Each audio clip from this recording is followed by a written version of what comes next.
Gold at record highs is no surprise to my next guest. He was one of the first people in the world to predict correctly the run-up in commodities, and now he sees gold going to $2,000 an ounce and beyond. Why? Because of the failed policies of the United States government.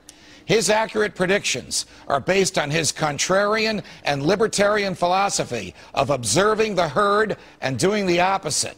Freedom Watch caught up with money genius, free thinker, Quantum Fund co-founder, and author of A Gift to My Children, Jim Rogers, a short time ago.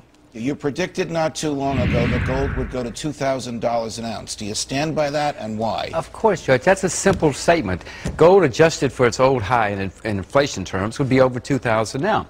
The U.S. government is doing absolutely foolish things. The British government's doing foolish things. Many governments are printing money right now. And whenever you print money, people look for a refuge. Gold. And the refuge is gold. Who's buying gold now? Well, a lot of people. It's a lot of big names on Wall Street are buying gold. The public is buying gold to some extent, but the public is also selling gold.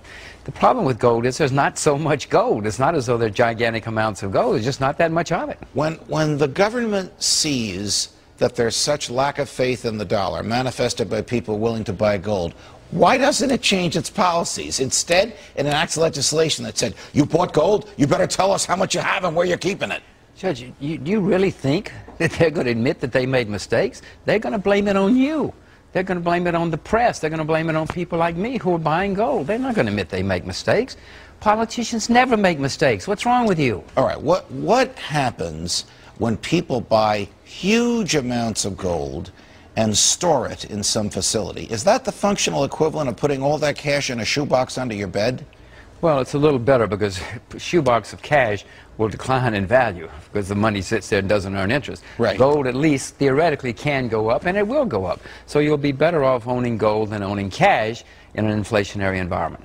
But the people who don't like gold, the people who, like FDR, would like to confiscate gold, the people who separated the dollar from the gold standard, will make the argument that, you know, all those rich people are parking their money in the hands of those who sell the gold, and that's cash that should be circulating in the economy. Wait a minute, what do Judge. you say to that Hold on, wait a minute. Miners have jobs when the price of gold goes up. People that take the gold out of the earth. Yes, those people have gold. People who transport, people who process, people who sell gold. It's more jobs. What are they talking about? And if you're worried about that, Judge, buy silver.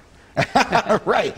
So obviously this is not the equivalent of putting cash in a shoebox. But this is the equivalent of switching where your cash is going to go from some consumable to this hard, precious commodity. Well, whatever it is, it's something that somebody has to produce. So somebody's getting jobs if you're buying gold. If you put cash under your bed, nobody's getting a job. Last week gold was at $1,200 an ounce. You're predicting $2,000. Should we fear a bubble? Is gold, or stated differently, is gold bubble proof?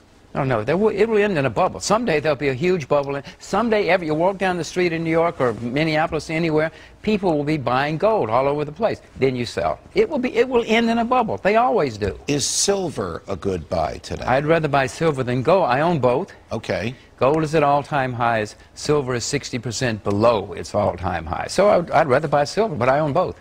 All right. Switching gears, free trade. The government doesn't want us to be able to buy inexpensive goods from, let's say, for example, you know what I'm going to say, China. Now, isn't it desirable? Don't I really want to trade an hour of my wealth for as many hours of goods and services as I can get? Why would I buy a pencil for $1 if I could buy 4 for $1 from China? Of course. I mean, free trade has been demonstrated millions of times to be good for everybody.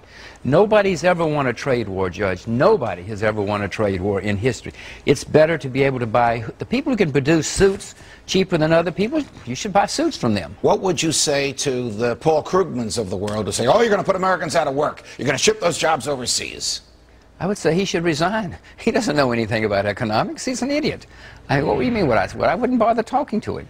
But first what would you say about his argument? All right, look, okay, if we can buy 4 suits instead of 1 suit, or 4 pencils instead of 1, then we have money to spend on other things, which we can spend here in America on American goods, and American services, American anything. Right. You have more money to spend on other things. Is the president so blinded by ideology that he doesn't understand Economics 101? I don't know why he doesn't understand Economics 101, but remember, the man 6 years ago was a community organizer. He doesn't know anything about economics. He barely knows much about the world. He has very little experience in anything. Why won't he take note of what's happening to gold and say, I must be doing something wrong with cash? Because the people who vote for him are saying the other thing. I don't even know if he knows that gold is 1300. You know it's at 1300. I know it's at 1300. I doubt if he knows. And even if he does, the people he listens to don't want to tell him. Jim Rogers, it's a pleasure. Thanks for joining us. Speaking of gold and silver, here's something coin-related that you have a right to know about the Constitution. The Constitution says the federal government has the right to coin money and to regulate its value. It doesn't permit the federal government to print money. The founders knew the dangers of printing as much money of any arbitrary value as the government wished, and so they prohibited it. The Coinage Act of 1792, one of the very first laws Congress enacted, created the U.S. Mint, and it produced gold and silver coins, not paper money. The amount of gold and silver in each coin was carefully monitored. Indeed, the Coinage Act specified, are you ready for this, the death penalty for anyone in the government who by fraud or embezzlement debased the value of these metal coins. Today, money is paper and it's worthless, thanks to the Federal Reserve. I wonder how today's Federal Reserve Board would behave if it faced a similar restraint on its ability to decrease the value of a dollar. Oh, it would be a different and far more prosperous world.